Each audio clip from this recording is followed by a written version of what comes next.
I need to talk about Russell Wilson. Let's go straight to the league. Russell Wilson. Fanatics rant. This is just me. I just got to let loose this early morning in Baton Rouge. Russell Wilson. Now, Super Bowl champion, married to Sierra, Walter Payton Man of the Year. Good stuff. I just never have seen somebody, to me, I think I'm framing this conversation to me, and I'd love to hear from you guys. I think Russell Wilson, he is playing the score of the game and then the game of life. I think right now he just look content. It look like it's three teams out there. Russell Wilson on his own team, the offense, defense, special teams. Like he just looked like he is on his own team. I have never, in all my years of watching sports, seen somebody on a Thursday night. They played Thursday night at Kansas City against the Chiefs. Russell Wilson finally was running. He looked like he don't want to run anymore. Definitely look a little bit more hefty, but he doesn't look like he wants to run because he's trying to preserve himself. My man went and ran on the sideline, got fouled right on the sideline. It was a clean hit. But we all don't watch football enough from Pee Wee football to middle school, to high school, to low-level D1, to all-level college football, to high D1, to the pros. If your quarterback is running and gets smashed by a defender going onto the sideline, usually your offensive lineman come running up, pushing somebody pushing somebody. I saw Russell Wilson get obliterated on Thursday night, and I just saw nobody, not his teammate, not nobody in the other team, come and try and help him up. I said that right there I have never seen, and I need to just talk about this on this platform, on the Fanatics Rant, here on the Real Deal Sports Show, where we give love. We don't tell you what we know, or we don't tell you what we heard. We tell you what we know. To see Russell Wilson turn around and just get power drive like that, and nobody come help him up. And when they show me, he always got like this blank stare. I don't know if he on Percocets or what, but he got this blank stare where he just looking. He don't know nothing. He ain't really talking. The only dude who look like he got some semblance of a rapport with is Cortland Sutton. Russell Wilson was just like, he just not a part of that team, man. Did anybody else see? Well, just what's your thoughts in the interview with Beast Mode, pulling everybody behind the curtain? Right. Beast Mode's American favorite. He always keeping it real. Richard Sherman. I know Radman was literally the first. That is so crazy. We think about one play. Radman was the first. He covered the Super Bowl with the Patriots and Seahawks. In that one play, literally changed the trajectory of two different franchises. Tom Brady became the GOAT after winning that Super Bowl, and more after that. The Seahawks, the division was there, and it never, ever was going to be able to be. It was so fractured, it could never, ever come back, not even with the superest of super glue. After that Super Bowl, I know Radman was talking about Cam Chancellor. They was nervous walking out of that stadium, man, with how mad the Legion of Boom was. And it's just crazy all now that has come out. And Russell Wilson just looked like a man who is just all about him preserving himself. And I'm not mad. Football is a barbaric gladiator sport. I'm not mad if you're out here trying to preserve yourself and be able to play with your kids. And the crazy thing is his big contract hasn't even kicked in yet. So he just trying to get his money and be safe. I ain't mad at that in the real game of life. But, man, when you're on that football field, it don't even look like he's trying. He just looked like, hey, man, if I complete a pass, it's cool. If we don't and we punt and we lose the rest of these games, it's all cool, too. I just get sick of that. I want somebody to win. I don't see no dog, no heart with Russell Wilson, and the team look like they are not galvanized with him. Sean Payton don't look like he deserved blame with that. But my week rant on the Fanatics rant, Russell Wilson and just the fraction, the divisiveness that he's putting in to elevate himself, not his teammates, not one of the guys. And that hit, when he got hit and nobody helped him up, said everything I needed to see. What y'all think, fam? J-GILLZ, your comments. Man, well, Fanatic, you had made several great points. But when I looked at it, you know what I mean? I watched the game as well, and that offense was just terrible. And Russell Wilson definitely has a lot to do with it. But when I saw him take his forward rushing attempts and try and really find and make some magic, to me, it wasn't like he wasn't trying. It's like he just, it's like he's brittle. It's like he just doesn't have the same elusiveness as he had in years past. Back when he was in his early 20s, going to those Super Bowl runs. You know what I mean? He's always been a humble guy, chip on his shoulder, third-round pick, came in, beat out Matt Flynn for the starting job, and the story wrote itself. So, I mean, obviously, from what you said with Beast Mode interview, with Shannon Sharp in his interview, he started to feel himself. He got Sierra. Things have happened. But when I look at him play, I just think it's just not a match that is going to be beneficial to him. the type of quarterback that he is, he's not Jameis Winston. He's not Drew Brees. He's not Teddy Bridgewater. You know, these are the guys that has had success in the Sean Payton offense. Russell Wilson is not that guy. He doesn't have the accuracy. He doesn't have the quickness in his release. He's always let Russ cook. You know what I mean? And he's just not able to cook in this offense. I think Russ still got some left. He's 34 years old. He said he wants to play up until he's 50, but I mean, it's a tough call. It's a tough call because with this athleticism that he's losing, you know, it's not boding well right now.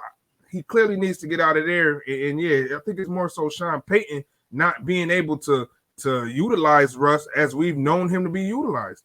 And I think it's some of Russ deteriorating as well, but I just can't put it all on Russ. I can't put it all on Russ. Okay, you can't put it. So you're saying 50-50. But you're absolutely right. I think you're more closer to the truth in this situation. Sean Payton, to me, should have waited for the Chargers job. And once he got the Chargers job, then he would have been able, because this guy gonna get Staley's a clown over there with the Chargers, with that analytics and all that. He about to be fired. He should have waited for that opportunity. And I think with a quarterback, Sean Payton needs a drop back passer. Drew Brees, those are drop back passers. Those are guys that he likes to stay in the pocket and make those throws, make the reads, quick reads, get the ball out, almost like a West Coast offense type style. And that's not Russell Wilson's game. Russell Wilson, his best. He's at his best when the play breaks down. He's more of a moving pocket type guy. If you move the pocket more, which they're starting to do, they're moving the pocket a little more. They allow him to move out and make throws down the field. If he's at the line of scrimmage, some of his balls get knocked down because he's not far enough back. He's not taking a 5 to 7 step drop. They're trying to get him a 3-step drop, and he's just too small of a quarterback. He's not comfortable in that situation. That's not how Russ cooks. That's not his style. So really, Sean Payton and Russell Wilson are two different guys that are not fit for each other. They're not fit there because Russell Wilson's skill set is just not one of those to be a pocket passer. He's not a quick read guy. If the first read isn't there, he's not able to get to the second or third because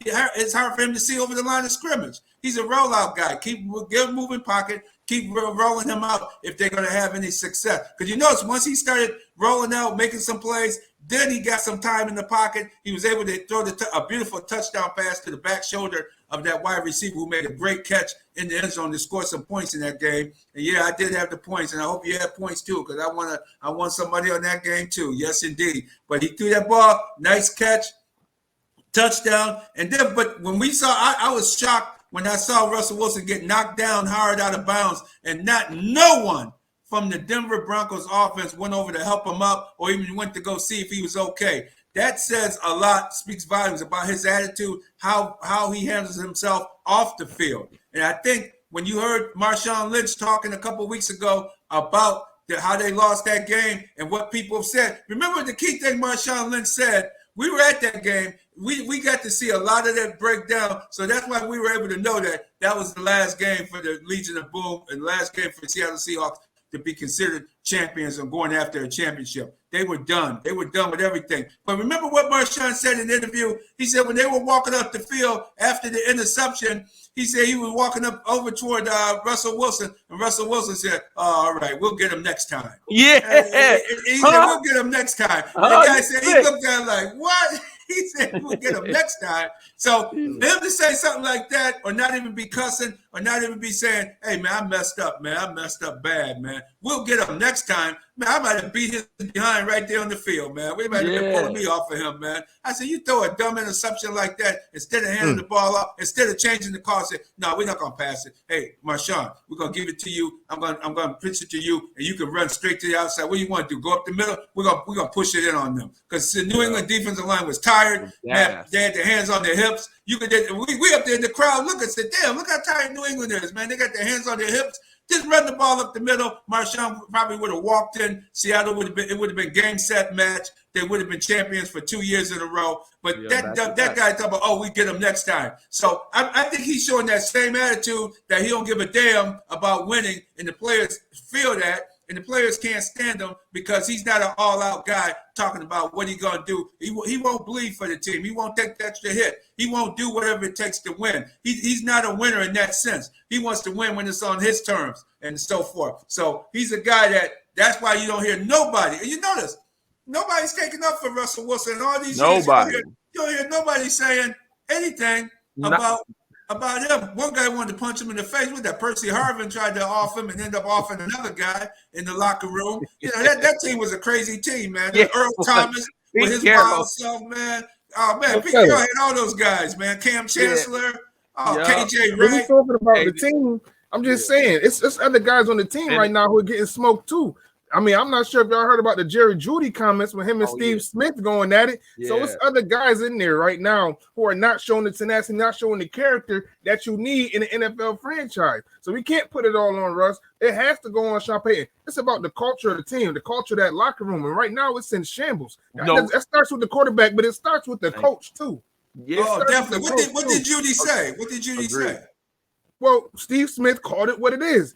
Jerry Jeudy in his 5 years, first-round pick, never had a 1,000-yard season, never had over 5 touchdowns in the season. He called him a jag, just a guy. And Jerry Jeudy didn't take kindly to that. So he said he had a tantrum on the sideline when Steve Smith was covering the game. He said, "Negro, I don't F with you." That's what he said. He yelled it at him twice. And that's when that's when Steve Smith just went off on him on air about how he's just not that guy. He said no team should be traded for him. So these are, mind you, when you look at the Denver offense, Javonte Williams, that's first-round pick, second-round pick, one of those, that running back, Jerry Jeudy, these are the weapons that you're thinking of, that offensive line. And right now, you got a Steve Smith, maybe in the Hall of Fame, maybe not, but he was a heck of a receiver for Carolina and Baltimore. And he's telling you Jerry Jeudy isn't that guy. And we look at it, out of that Alabama receiving core,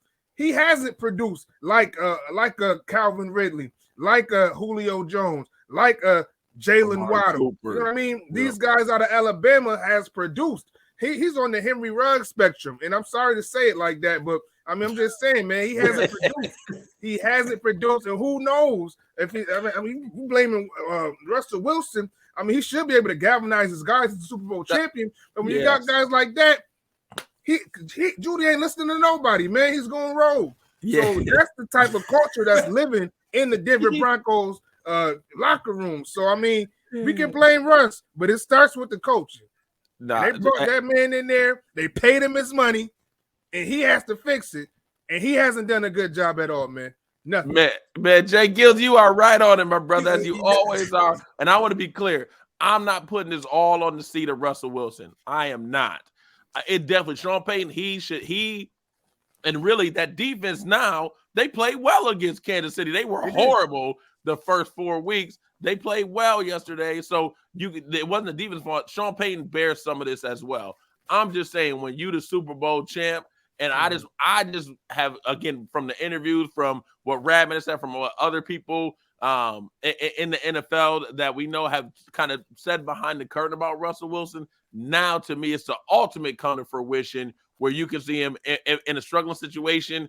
He is not galvanizing the troops. And that's really what you need. Even if you stink, at least you should galvanize the troops. And that's what I saw with the Detroit Lions with Dan Campbell last year. And I was like, even 2 years ago, I was like, okay, they're not talented, but at least they starting to get something. I'm gonna tell you too, New England looked the same way. New England looked like, what do we do? Ain't no galvanizing on that team right now. It is just, I just wanted to call that out about Russell Wilson. But you're right. I can tell you, Steve Smith right now, he will be the number one receiver on the Denver Broncos. And I really like Courtland Sutton. He can't really get over. Everybody is sticky on him. Jerry Jeudy, if you tell me, I love that, J-GILLZ.